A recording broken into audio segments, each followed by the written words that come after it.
السلام علیکم ورحمۃ اللہ وبرکاتہ۔ سب سے پہلے درود و سلام، الصلاۃ والسلام علیکہ یا سیدی یا رسول اللہ، الصلاۃ والسلام علیکہ یا سیدی حبیب اللہ، الصلاۃ والسلام علیکہ یا سیدی رحمۃ للعالمین وعلی آلہ وصحبہ خاتم النبیین، اللہم صلی علی محمد وعلی آل محمد۔ آج میں حقیق کے بارے میں آپ کو کچھ معلومات دینا چاہتا ہوں۔ یہ میرے پاس کافی حقیق پڑھیں گے، اعلیٰ درجے کے حقیق ہیں، یمنی حقیق بھی ہیں، سلیمانی حقیق بھی ہیں۔ یہ ایک میں نے سلیمانی حقیق خود بھی پہنا ہوا ہے، یہ دیکھیں آپ، یہ حقیق میں نے خود بھی پہنا ہوا ہے۔ اس کو بھی حقیق کہتے ہیں، حالانکہ یہ اونیکس ہے۔ یہ زمرد کی طرح محسوس ہوتا ہے، لیکن یہ اونیکس ہے، اس کو بھی حقیق کہتے ہیں۔ حقیق کی جو اقسام ہے، ریشمی فیتا جیسا حقیق جس میں مختلف رنگ کے طبقے ہوں اور یہ طبقے ایک دوسرے کو قطع کریں۔ سنگ سلیمانی حقیق جس میں طبقوں کے رنگ شوخ ہوں اور طبقہ سطح کے متوازی ہوں۔ ڈوری دار حقیق جس میں طرح طرح کی دھاریاں ہوں۔ گول حقیق جس میں یہ دھاریاں گول ہوں۔ مان چشم حقیق اگر دھاریوں کے مرکز میں اور رنگ کے نقطہ ہوں تو اسے کہتے ہیں۔ قوس و قزح حقیق جس کی دھاریاں مل کر قوس کی شکل بن جائے اور آفتاب کے مقابل کرنے سے رنگ منشوری ظاہر ہو۔ بعض حکماء اس کے مندرجہ ذیل قسمیں بیان کرتے ہیں۔ ریبن حقیق یعنی ریشمی لچھے سا حقیق، اس میں سنگ یشم اور کال سڈونی کے طبقہ متوازی قطاروں میں ہوتے ہیں۔ ایمیتھس اس میں ریبن حقیق کے ٹکڑے بھی مرکب ہوتے ہیں۔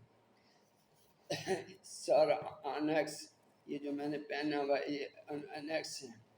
اتم فارسی میں اس کی مندرجہ ذیل اقسام بیان کی ہیں۔ سرخ وہ جگری جس کا اندرونی رنگ بیرونی کی نسبت زیادہ سرخ ہو۔ صاف شفاف جو شفاف اور آئینے کی طرح انعکاس کرے۔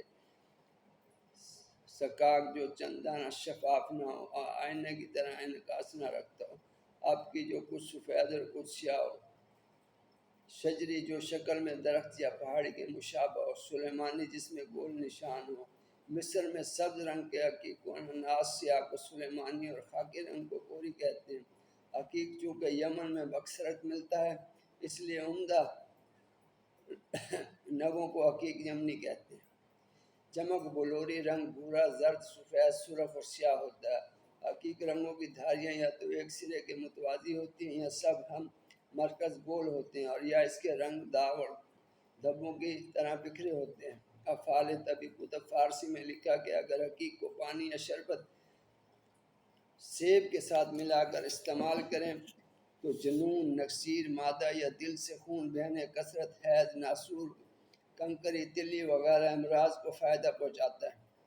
اس کا سرما آنکھوں کے نور کو بڑھاتا ہے۔ اگر اس کے سکوب کو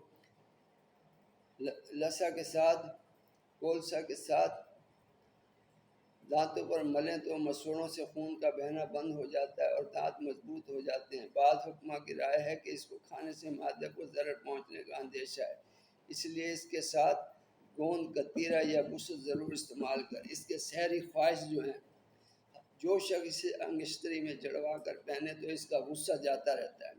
دشمنوں کے دلوں پر اس کا رعب جم جاتا ہے، اس کی مرادیں برآتی ہیں، اسے درد سینہ کبھی نہیں ہوتا، ڈنگ افی اور زہریلے کینوں سے بچاتا ہے، اس کے دل کو قوت دیتا ہے۔ جن نگوں کا رنگ اس پانی کی طرح سرخ ہو جس میں گوشت دھویا گیا ہو، اگر ان کو انگشتری میں جڑوا کر پہنے تو ہر قسم کا خون بہنا بند ہو جاتا ہے۔ جو شخص کافور، عنبر اور حقیق کو رگڑ کر ماتھے پر لگائے اور حاکم کے سامنے جائے تو مورد الطاف ہوگا۔ روایتی طور پر تمام پتھروں سے زیادہ خوش قسمت سمجھا گیا۔ مذہبی کتب میں اس کا ذکر ہے۔ مادی فوائد حاصل کرنے کے لیے اور اپنی شخصیت کو مؤثر بنانے کے لیے اس کو پہننا چاہیے۔ یہ بذات خود اتنا قیمتی نہیں ہوتا، لیکن مشتری کے ساتھ تعلق رکھنے کی وجہ سے مالی امداد دیتا ہے۔ سرخ رنگ کے حقیق کی تاثیر سے زہریلی چیز کا اثر نہیں ہوتا۔ دشمن پر غالب اور فتح مند رہنے کے لیے اس کا پاس رکھنا ضروری ہے۔ آتشی اور صفراوی مزاجوں کے لیے جن کو مریخ ناقص ہو، حقیق کا پہننا مفید ہے۔ وہ ناقص تاثیرات کو دور کرتا ہے۔ نیز خفقان، شودادی امراض، جریان خون کے لیے بھی مفید ہے۔ اگر ویڈیو پسند آئی تو لائک کریں، کامنٹ کریں، چینل سبسکرائب کریں، دعاؤں میں یاد رکھیں۔ السلام علیکم ورحمۃ اللہ۔